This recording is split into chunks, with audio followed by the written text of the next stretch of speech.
Okay, good morning, everyone. I'm Cherise Berta, Executive Director of City Building Ryerson. Thank you so much for joining us today for this first in our three-part series that we're co-hosting with the City of Mississauga. We're calling Urban Innovation in Action. To begin, I would like to start with our land acknowledgement. We are in the Dish with One Spoon territory. The Dish with One Spoon is a treaty between the Anishinaabe, the Mississaugas, and Haudenosaunee that bound them to share the territory and protect the land. Subsequent Indigenous nations and peoples, Europeans, and all newcomers have been invited into this treaty in the spirit of peace, friendship, and respect. As many of you may know, our university is currently undergoing a renaming process to reconcile the legacy of Egerton Ryerson. We look forward to this change and to a more inclusive future. So we are excited to present this series. If we can move to the next slide, please, with the series, thanks. We are proud to present the series as part of our ongoing Urban Innovation Cafe, which we started many years ago, back when we had real coffee and a real live audience. But we are thrilled that we've continued this series virtually, and we're really excited about this mini series that we're doing with the City of Mississauga. And the goal of this series is to showcase city building leadership that is taking place in Mississauga, bringing together leaders from the City of Mississauga, the private sector, and our Ryerson experts to discuss innovation in areas of transportation, livability, and responsible smart city planning. So today's event is focusing on planning for a 15-minute city. And today's presentation will consist of roughly around 35 minutes of moderated conversation with our wonderful panel of experts. And following this, we will have 15 minutes or so to answer some questions from the audience. To submit a question, please use our Q&A function at the bottom of your screen. And apologies in advance if we can't get to all your questions. We will end the event at noon. So let's introduce our really amazing panel. We're keeping introductions fairly short, but we will have our full bios on our series website. So let's begin with Andrew. Andrew Whittemore joined the City of Mississauga in 2012, where he currently is Planning and Building Commissioner. And Andrew began his municipal career in Nova Scotia, where he held numerous roles at the City of Halifax. Andrew's awards and many accomplishments are too numerous to list, but I chose two of them. I chose receiving the City Manager's Emerging Leader Award, as well as delivering the City of Mississauga's first affordable housing strategy. So thanks, Andrew, for joining us.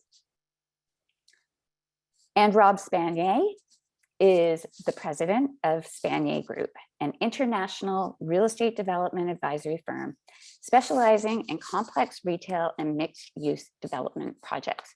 For over 2 decades, Rob has participated in the development or redevelopment of over 80 projects globally and is driven by his passion to create unique and memorable places where people can connect to each other and to their environments. So thanks for joining us, Rob. Next, my colleague, Dr. Raktim Mitra, is Associate Professor and Associate Director in the School of Urban and Regional Planning, and he's also co-director of Ryerson's Transform Laboratory. Raktim's research focuses on land use and transportation planning, healthy communities planning, and active transportation in urban and suburban neighborhoods. His current research program is exploring neighborhood level impacts of cycling infrastructure. And finally, another wonderful colleague of mine, Dr. Juxi Zhuang is Associate Professor, also in Ryerson's School of Urban and Regional Planning, where her research interests include community design, urban revitalization, and the rise of ethnic retail neighborhoods as physical markers of increasing multiculturalism. And right now, she's currently exploring case studies of ethnic retail neighborhoods throughout the GTA. Great, thanks, Juxi. So we're going to get started with you. Okay, Juxi. We've got a great audience with us today, and many are likely familiar with the term 15-minute city or 15-minute neighborhood. But for the sake of setting the stage, can you give us some basic background on the 15-minute concept from a planner's perspective? For sure. Thank you so much, Doris, for the introduction. Just to get started, the 15-minute city is a planning concept developed by Professor and scientist Carlos Moreno. It promotes the following key concepts in a nutshell. First, everyone should have access to all essential human needs within a 15-minute walk or bike ride or other forms of active transportation. As you can see this diagram, people can live, work, and play in the local community. It's all connected. Everything you need is within a 15-minute walkable range from from home to school, to work, to stores, to other amenities and services. The concept is human-centered. It promotes the car-free lifestyles to reduce CO2 emissions and make cities more sustainable and livable. Some of the approaches include shared multi-purpose public spaces. For example, like school playgrounds can be converted to parks after hours, and every street has a bike lane, replacing parking lots with green space and playgrounds. And this concept focuses on the community at the local level, because the pandemic has kept people to their local neighborhood. And this raised the very urgent question: how can we address the local needs and improve local spaces and enhance social networks? It's calling for a return to a local way of life. And since 2020, Paris Mayor and Hidalgo launched a re-election campaign promoting this 15-minute city concept. And this movement since then has gained more momentum with the political support, and the pandemic coupled with the climate crisis have challenged governments and communities across the world to rethink and imagine more livable and sustainable cities as part of building back better in a post-COVID era. In fact, various cities around the world are testing out this approach in similar formats. For example, back in 2008, Portland, Oregon had the proposal for a 20-minute neighborhood. And in Shanghai's master plan, they're expanding the 15-minute community life circle to the suburbs. And Melbourne, Milan, they have similar ideas and pilots. And it sounds like a new buzzword, but the idea is not new, because it's focused on walkability, accessibility, proximity, or connectedness, could trace back to the earlier concepts such as neighborhood unit, and present approaches similar to the ideals of complete communities, transit-oriented development, or new urbanism.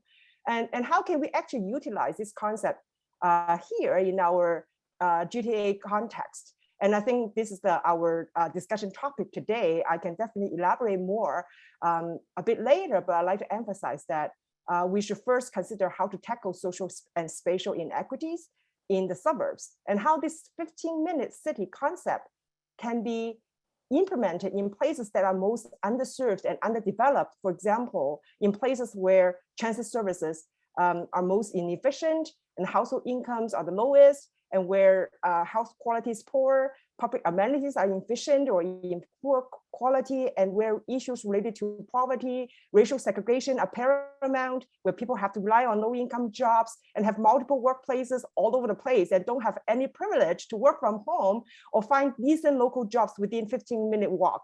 Without tackling these fundamental inequity issues, the 15-minute city concept may have little relevance to the lived reality of our suburbs. And I better stop here. Thank you. I'll pass it over to you, Charisse. Yeah, thanks so much for that overview. It's interesting that, the words, the concept isn't new, but maybe how we term it 15-minute city is kind of like the newest way of describing something that's already existed before, right? So, okay, so over to you, Andrew. Now that we've got kind of an overview of what this concept is, can you share with us what it means on the ground in the city of Mississauga? How are you adopting this concept and working to implement it both in new developments as well as in existing communities? Well, thanks for that. And that was a fantastic overview of really what we're trying to do in Mississauga. So, uh, first and foremost, Mississauga, as many of you know, is or has been primarily a suburban city that really is transforming and becoming a very much of an urbanized city. And part of the reason that is happening is because Mississauga really is built out. We do not have any greenfield lands left in the city. So a big focus has to be on infill and intensification. If you know Mississauga, you start thinking about, well, where would those opportunities for intensification occur, and how can we create a more walkable city when primarily it's been built around having a private automobile. So if you go back in time, the city of Mississauga was an amalgamation of 7 villages. And so we sort of begin our planning around those villages. And really, if you go back in time, villages were walkable. I mean, that was the essence of them. You worked there, you lived there, you played there. So it was that foundation that really served from a planning perspective to begin to create these nodal systems throughout the city of Mississauga, where we would focus on intensification and creating a more walkable series of communities. Mississauga, in itself, the square acreage is far too massive to think that Mississauga could be walkable, but we're going to create nodes that are very much walkable. A lot of opportunities around um, mall sites in Mississauga. So we did do a project called Reimagining the Malls, which really focused primarily around the pedestrian, just as Itzi said. This was about creating walkable spaces and keeping all those amenities that are mall based right now that you typically would walk to, but now we were trying to create a situation where you would actually have access to those on foot. Uh, I think one of a good example of where we're trying to do this in an existing community is Cooksville. And last night at Planning and Development Committee, we actually had the plan in front of the committee, which was endorsed unanimously.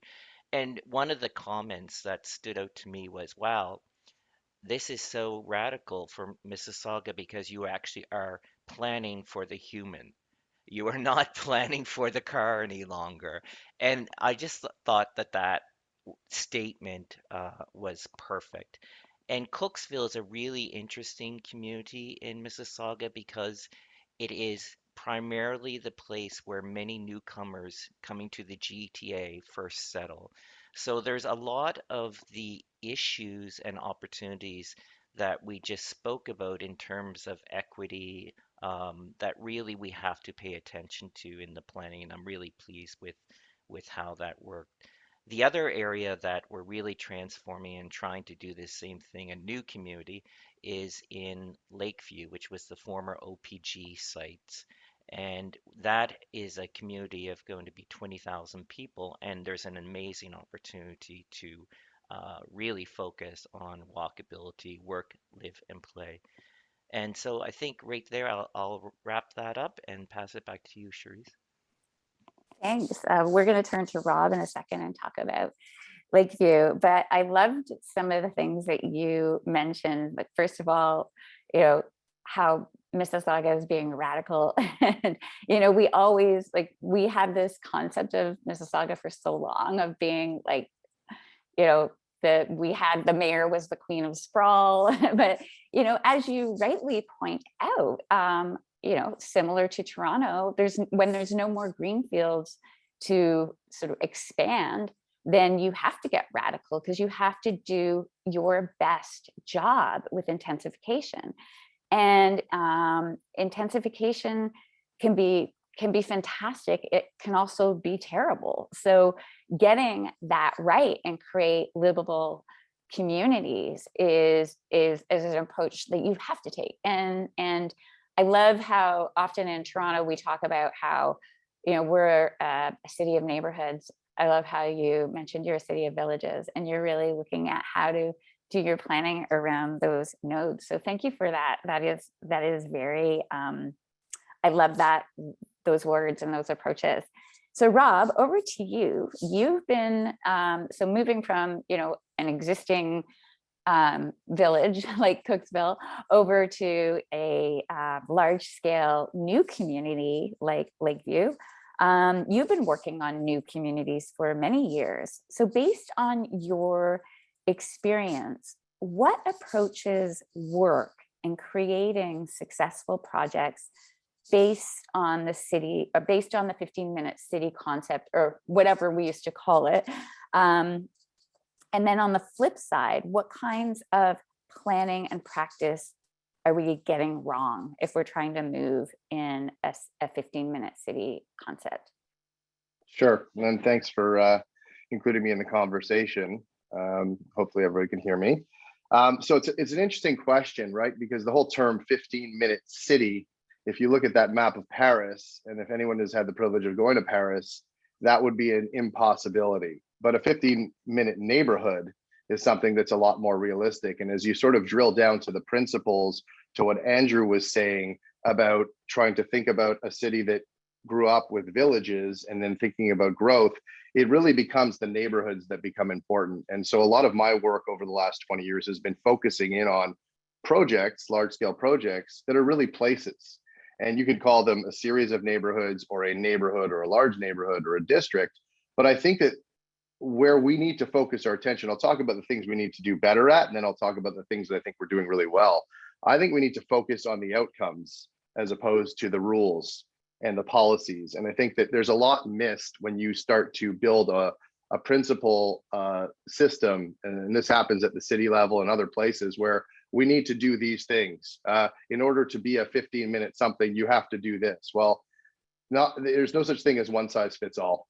And so what you have to appreciate is understanding where you're developing, who you're developing for, because really it's the communities, the customers, the end users, and the places. And Mississauga is a completely different city than is downtown Toronto or Toronto as a whole or York region.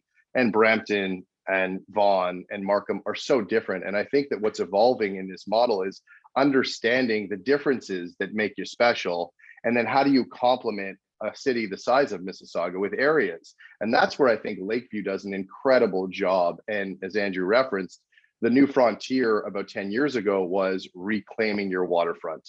And the city did an exceptional job at thinking about how do we convert a city that was built and turned its back on the waterfront because industry was so important. And how do you bring people back to the waterfront? And so, this is a great image of Lakeview and what we are doing on the 177 acre of the former coal fire power generated plant that the Lakeview Community Partners Limited, a partnership of 5 developers, were successful in winning a process to develop the site. And very quickly, this partnership brought together a whole series of experts and said, how do we make this a place? And whether you call it a 15-minute city, whether you call it a neighborhood, or what I call it is Canada's greatest waterfront redevelopment. And I think this is going to be one of Canada's greatest developments, certainly one of the GTA's greatest developments, because we're focusing on the kit of parts that works for Mississauga, the kit of parts that works for Lakeview and the lakefront. But perhaps most importantly, working in collaboration is the key part here. It's not just a developer that's coming up with a vision. This vision started many years prior to LCPL getting involved. It was the city that took the lead. And it was actually the former councillor of the ward who was, before he was a councillor, he was an activist, the late Jim Tovey, and brought this to light and brought the community involved that then initiated a process. And then LCPL came in having the opportunity. And I'd love to say, and it's a true story, we are working hand in hand as an advisor to Lakeview with the City of Mississauga. And we are working to get it right. And so this area, as Andrew talks about within the different villages, is a 15-minute neighborhood within a greater city. And it focuses on the kit of parts.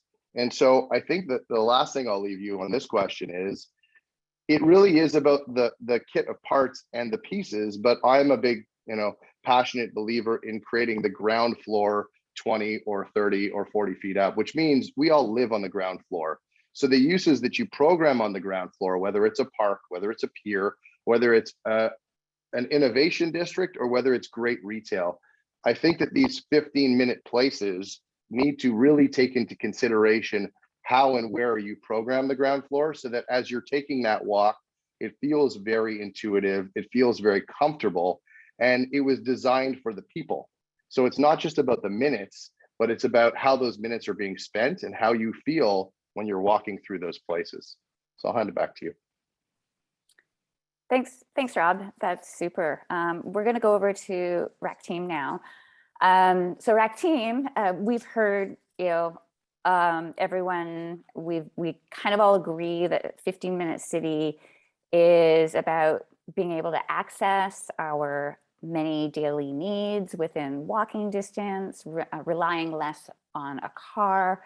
So this is a very difficult thing to achieve in many cities. And so can you talk about the relative challenges of achieving a 15-minute neighborhood or city from scratch at a new development site versus retrofitting or working with existing built form? And the other thing I'm interested in is, we hear a lot about 15-minute cities in Europe that are car free. How do we continue to allow some form of the car into a 15-minute neighborhood? Thank you, Shirish, and I'm very pleased to be here. And you see, 15-minute city, it's like my colleague GC Zhuang was saying, that it's the variations of this concept have existed for a long time. I think one of the reasons why this name, this branding, 15-minute city, has become very popular, because it's very palatable to a general audience. Everyone understands what it may mean, compared to many other jargons that we use in urban planning or urban design. Now, coming back to implementing it, and as my colleagues were mentioning earlier, we are thinking about the concept of 15-minute city, which is fundamentally dependent on creating accessible neighborhoods for pedestrians and cyclists within a context of neighborhoods that were built fundamentally based on two principles. One was the segregation of land uses, and the second one was the dominance of cars, dominance of automobiles. And we have done this for 70, 80 years in the past, and we can't overnight change everything back to a context where the built form and transportation infrastructure are supportive of mixed use and pedestrians and cyclists. However, as my colleagues have pointed out, there are pockets of opportunities within this sprawling city. The villages that have been there for more than a century, that were originally designed to be pedestrian centric, the progressive large developments that are coming in within the city, and also the areas and neighborhoods that are redeveloping at a very fast rate. So those are the pockets of opportunities that and Andrew was kind of pointing out to this before, that that should be the pilots, that should be the showcases of how this concept can be implemented in the next 5-10 years. And then we learn from those, and other communities become more interested in following that. I wanted to talk a little bit about the broader context, is that, look, because of the digitization of work and automation of much of the mobility, as well as the experiences that we had during the pandemic, going forward, the relationship between work and living space would be somewhat different. We all know that. So there's a big possibility that in the next decades, accessibility to non-work destinations would become a more important factor when people are choosing or making their residential choice. So for a municipality like Mississauga, for developers, this creates a great opportunity and to some extent an incentive to kind of think about how to create those environments where people live closer to their everyday needs, because I think, and I'm sure others here would agree, that these factors should become more and more important going forward, whereas traditionally in how we kind of work with urban economics and things like that, we always thought that where you live depends on where you work. But that relationship is probably going to change in the next while. Now, of course, there are many large new developments led by progressive developers are coming into Mississauga. Lakeview is an excellent example that was being discussed by my colleagues. The big challenge with these massive developments is, in my view, is to ensure how do we implement these developments while also ensuring social justice, right? So, I mean, how do we make sure that they don't become enclaves of, creative class, high-income people, while pushing the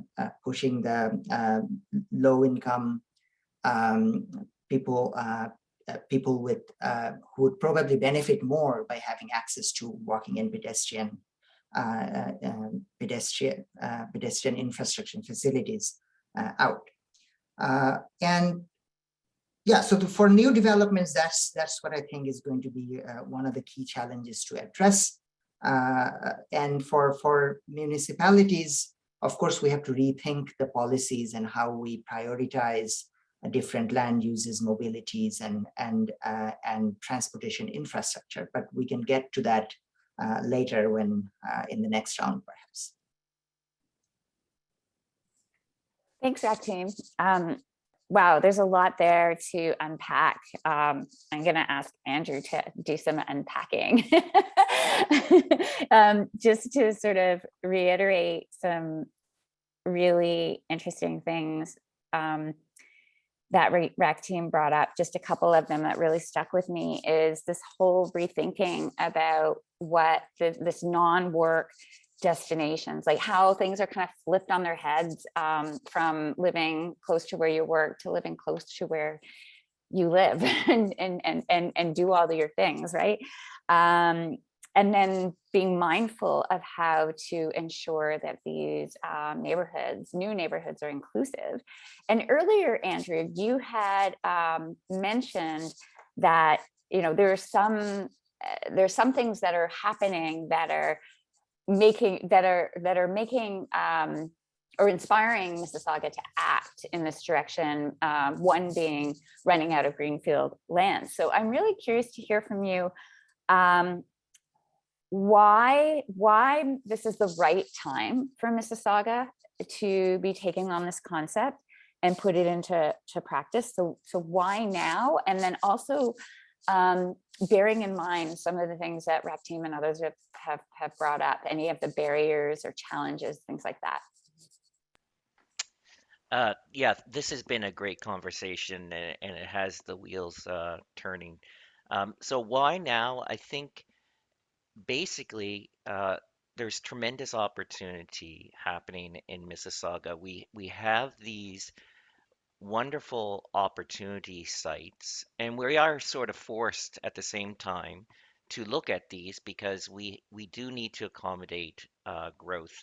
Mississauga is going to need to accommodate up to 300,000 people over the next 20 years, so we'll be 1 million people by 2051, and so it makes a lot of sense. We've also been investing heavily in infrastructure. So we have the new LRT line that will be going up and down here, Ontario. Along Lakeshore, we're planning rapid transit. Along Dundas, we're planning rapid transit, which will all connect into Cooksville, as example. So a lot of that transformational type infrastructure project is occurring. So all of this, it's sort of like a perfect storm, really. Um, and to be truthful, as a commissioner of planning, this is probably the most one of the best jobs you can ever actually have because transforming a place that grew up around the car in a suburb and moving it into, an urban center is just really thrilling. And part of, I'm glad we talked a lot about inclusion and the social and cultural components because Mississauga is an incredibly um, culturally diverse community. And within all those little villages, each of them have their own scene, own culture, own distinct.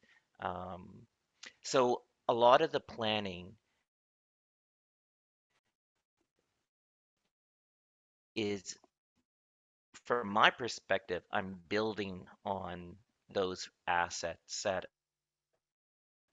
exist. It's just incredible place for food and small businesses and entrepreneurship. And so, in this urban transformation, we need to really give a lot of care and thought to that because we don't want to push the very thing that makes Cooksville great out of the way. So, it's opportunity, but it's challenging at the same time. The culture of the car really, excuse me, exists in Mississauga, and so any kind of planning effort um, can be, excuse me, opposed by the community often who grew up loving the car. Also, one of the things I think in planning in a city, you have this tug of war between operations and good community design.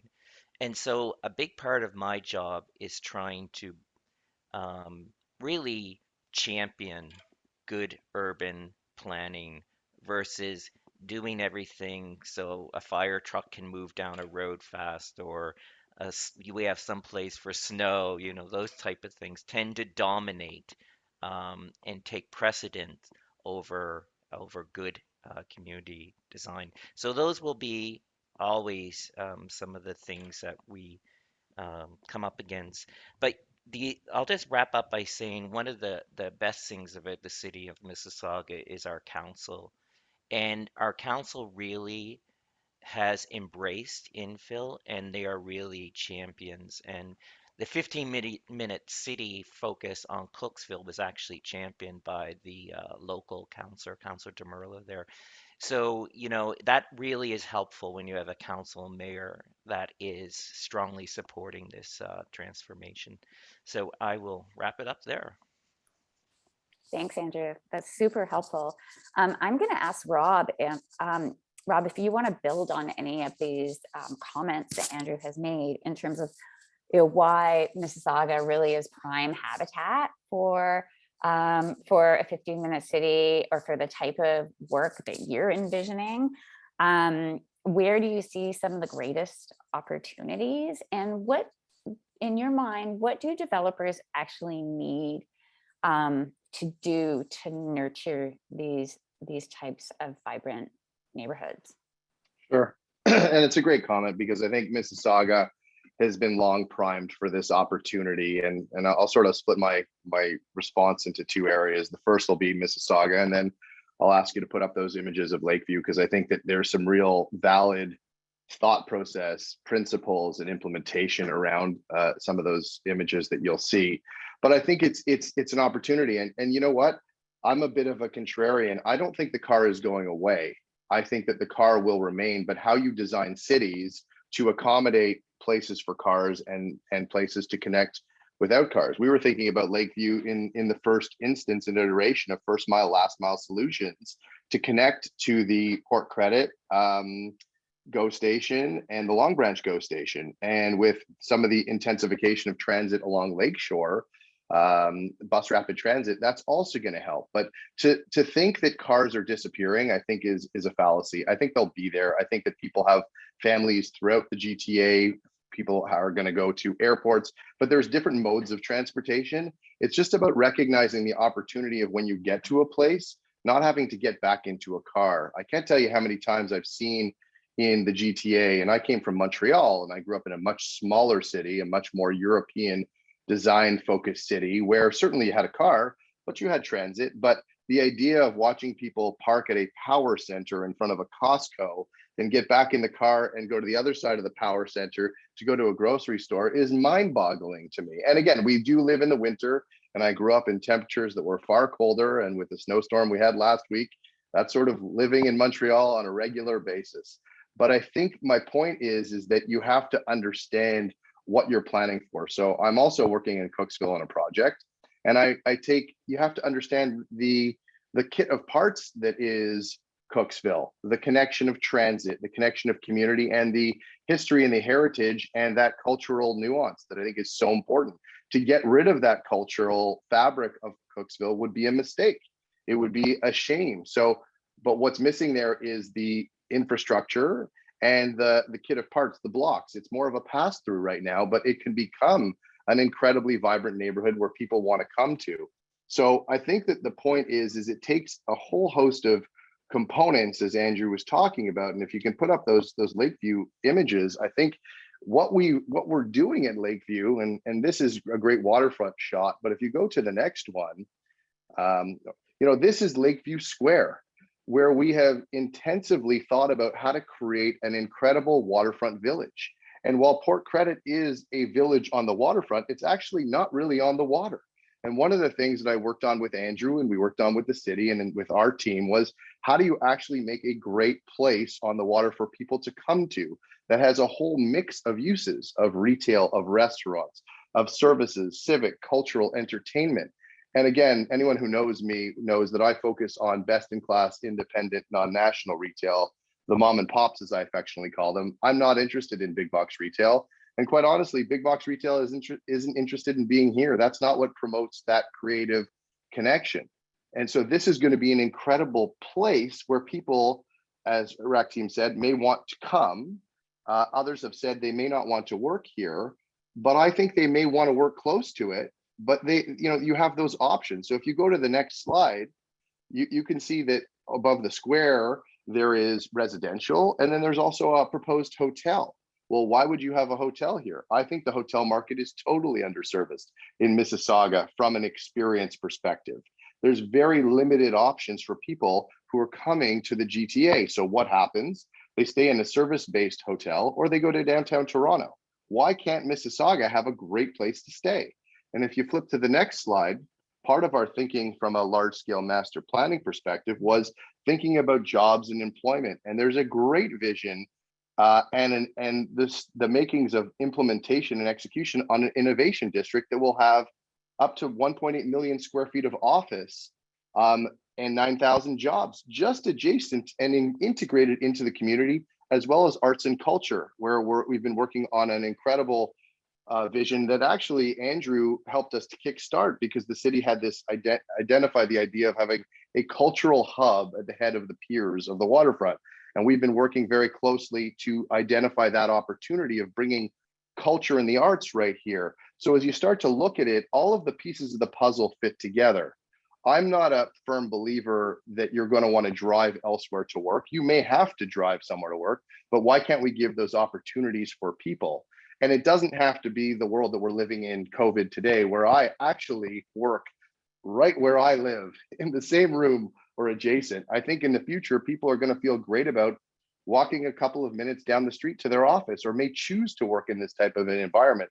So this is not a residentially driven plan. This is a mixed use driven plan, and a mixed use plan done right. Because there are so many plans out there over the last 20 years where mixed use has been the term, and counselors and staff have said, okay, great, it's mixed use. But the outcome was far from the vision that was intended. And I think with Lakeview, one of the great things is that the team that has been assembled is not just there to vision, it's to execute and to implement. And I think that that's one of the fun things that Mississauga is going to benefit from. Is it wasn't just a big idea that started from the city's and the community's perspective.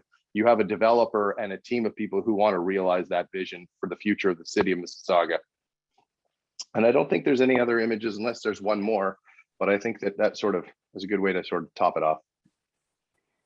Thanks, Rob. That's great. It's really cool to see this big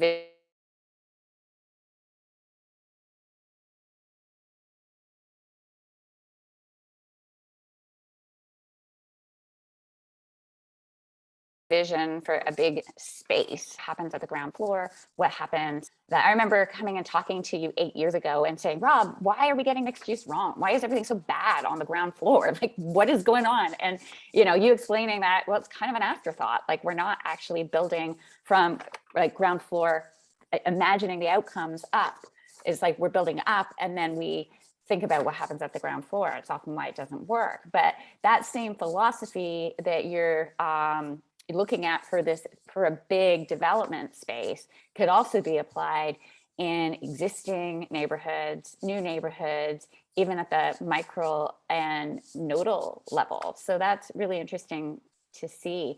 I'm going to flip things over to Rec Team. And well, first, Rec Team, I'm going to ask you, like, if there's anything you want to respond to that you've heard both Rob and Andrew talk about, and maybe some of the bringing us down to some of the planning specifics that are required in order to achieve some of these goals.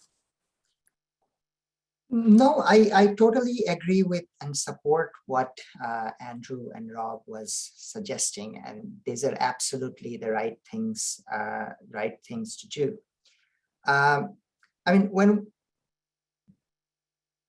when we are thinking about a new development like the Lakeview development, with good visions and progressive planning, it's relatively easier to achieve a lot of the things and do things right. The challenges actually are more profound for Andrew, and when they're planning for existing neighborhoods such as Cooksville and other communities. And you see, a couple of things that I wanted to emphasize is that at the beginning, Sirish, you mentioned that 15-minute city is about accessibility. It's about making different diverse uses accessible to people who live close by. And I wanted to emphasize that accessibility is actually a qualitative experience. It's not enough to have everything within a 15 minutes walking distance if you don't have good walking infrastructure. And that would be one of the largest challenges to tackle in suburban communities, where we have perhaps good pedestrian infrastructure on the main street, but the next block has nothing, right? So how does a city like, and Andrew was rightly pointing out, oftentimes changes in infrastructure are met with opposition, not necessarily by the politicians, but by the residents themselves. So how do we retrofit these suburban residential neighborhoods that historically have provided minimum infrastructure for pedestrians and cyclists to create an environment where not only the mere distance between a residence and various opportunities, but the quality of biking experience increases. I think that's one of the key challenges that Mississauga has to address as they're planning for it. And of course, I mean, the other things such as, the zoning, the changes in zoning regulations and things like that. I feel that for a successful 15-minute city or 15 minutes neighborhood, we need to think in terms of main streets and not plazas. If I can, so it's not about having a lot of mixed uses in one location and not having anything else within 15 minutes and then call it a 15-minute city. Again, I'm going back to the idea that accessibility is relative, that these uses have to be spread around. So in terms of the planning concepts, I think a main street is better than a plaza type of planning. So, and again, I mean, I totally appreciate and recognize the difficulty of, difficulty of implementing this in a context that where the neighborhoods were not fundamentally designed for this. But I mean, these two, in my view, are two of the biggest planning challenges that are in front of the city of Mississauga that they'd have to address through, progressive planning and advocacy. Thanks, Jack team. That's super interesting, and it makes so much sense. So Juicy, I was going to ask you a question around equity and inclusion, but I'm just looking through the Q&As. We have tons of questions, and one of our guests, Tom, has posed, I think, a better question than the one that I was going to ask you. So I'm going to ask that instead.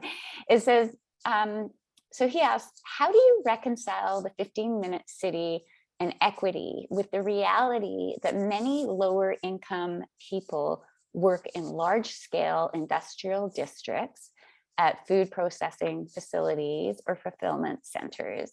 These are traditionally located away from what would be a 15-minute village. That's an excellent question. Thank you, Cherise. Thank you, Tom. In fact, in reality, especially living in this suburban context, and not many people can really enjoy that kind of the privilege of living in a 15-minute neighborhood or community. It does require an investment in the so-called the critical infrastructure. What kind of jobs opportunities, employment opportunities, education and training opportunities we can access to at this local level? That is really challenging because during COVID, the pandemic time, we have come to realize that this social spatial inequity across the board. A lot of those essential workers, they have to travel far away from home, but they are doing the essential services for the rest of the community and across different geographical scales and in different cities across the region. But how can we actually provide those jobs and opportunities and even training, right? Education and training opportunities and access to health services. And when we come to this kind of like 15-minute city or communities, the important thing, one of the important things is also about equity and inclusion, is to provide the equitable access to opportunities and services. We invest in this in critical infrastructure. How can we provide local jobs, not the low-end jobs and not the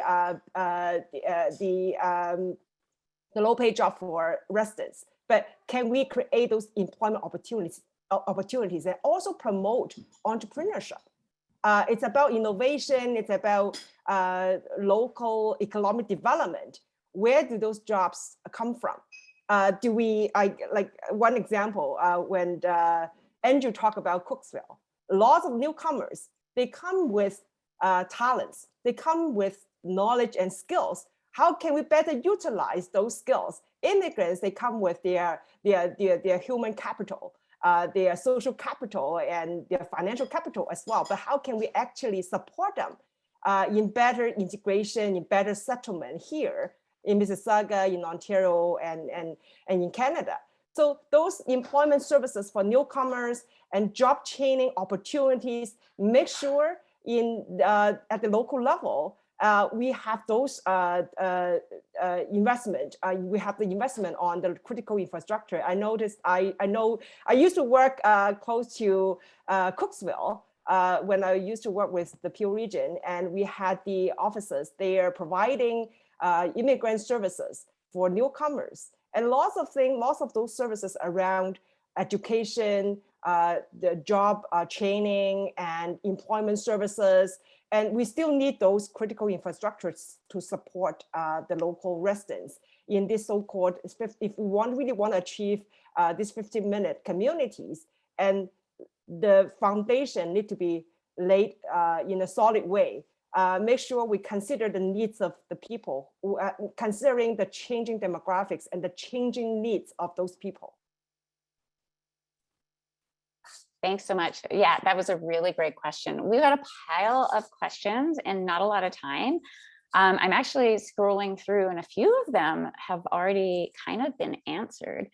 There's one from Carlos asking, essentially, how are you evaluating progress? I'm wondering if this is for you, Andrew. How are you collecting data or information and metrics and tracking the progress and measuring the impact? Thanks for the question. It's a great one.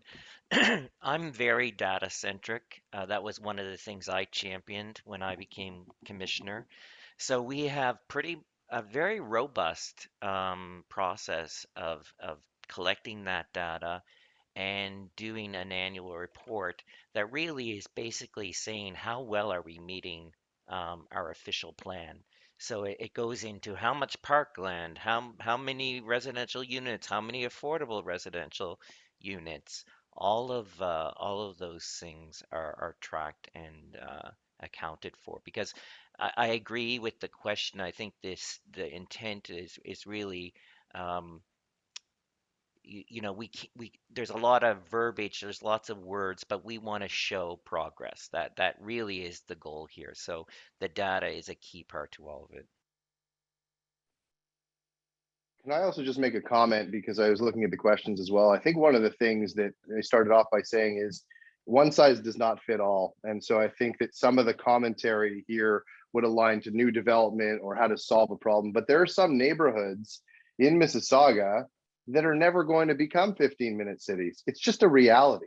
However, there are adjacencies to some of these neighborhoods that if you think in a larger context, you can actually connect them. So the principles of the idea of making neighborhoods and cities better, I think is the fundamental idea here. But I don't think that it's going to happen everywhere. It's sort of an improbability. And we were talking about this in our pre-call, even with Cooksville. There are some Cooksville ends at a bisecting line of Huron-Ontario, or there are services to the east or to the west that may align better versus having to be all encompassing in one geography. So I think it's important when you're thinking about cities and applying these principles to realize that just because you're trying to do a 15-minute city and you're 2 blocks away from some of services or infrastructure that you can benefit from doesn't mean you failed as being a 15-minute city because you don't have that thing right next door. So it's a bit of a concept as opposed to an application, and one size does not fit all. Yeah, that's a really great comment, Rob. Would others like to weigh in on this topic before we go back to the questions? I think Rob is correct, and I think in planning we tend to create a lot of artificial lines all through a map, and you run into that issue quite a lot. Like, what's happening on the outside, does that count when it's really just adjacent to this planning line that we've created? So I do agree that we have to give consideration into all of those things. A lot of the nodal areas that we've defined are they're not round, they're very squiggly, basically. So it sort of reflects that thinking that Rob is speaking to. Yeah, and I also wanted to kind of emphasize what Rob was saying is that, I mean, we should be careful about not interpreting the concepts of 15-minute city too literal. These are concepts that are hypothetical. In application on the ground, depending on context, a 15-minute city could look very different in one neighborhood in Mississauga compared to another neighborhood in Mississauga. So the key is to think about the context and plan accordingly based on the needs and opportunities that a specific community offers. And just adding, I think, upon the ideas that my other panelists have already addressed, I think the key focus here is about changing the culture of city building in this suburban context, and bring people back to the center of placemaking. If we are going to build more walkable, accessible, or connected places, we do really need to understand the changing demographics and the changing needs for space and for services, and also really understand their lived experiences and how they use the space in formal or informal ways, and how do they build a social network, and what they hope for and what they are aspire to. Because if we talk about community, it's not just about buildings, it's about people. So I think that center, bring people back to the center of placemaking and planning and design, is the fundamental concept we can all learn and from this 15-minute city movement. And just a footnote to that point, culture is such a huge conversation.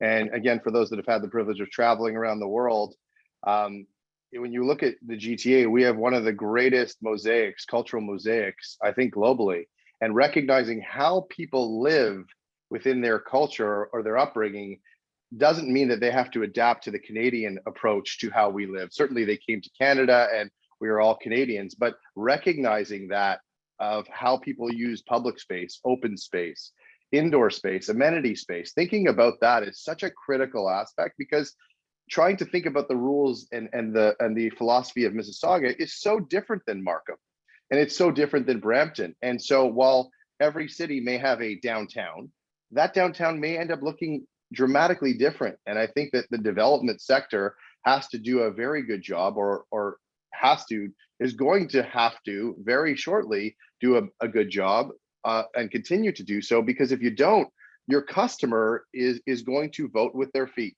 And at the end of the day, they're going to choose to live or work or populate places on the basis of what is being developed. And that is a responsibility, not just on the development community, but on the city as well. And that's why I think this true collaboration, as we see in Lakeview, is essential for all projects that are small and or large. It takes all kinds of projects, but that's the collaboration that we have to be focused on. Okay, that's a great note to end on. We've run out of time. I'm sorry we haven't gotten to all the questions. There are a number of questions asking about specific transit lines and how they're going to be connecting. Michael's asking about whether the LRT here in Ontario is going to get closer to Lakeview.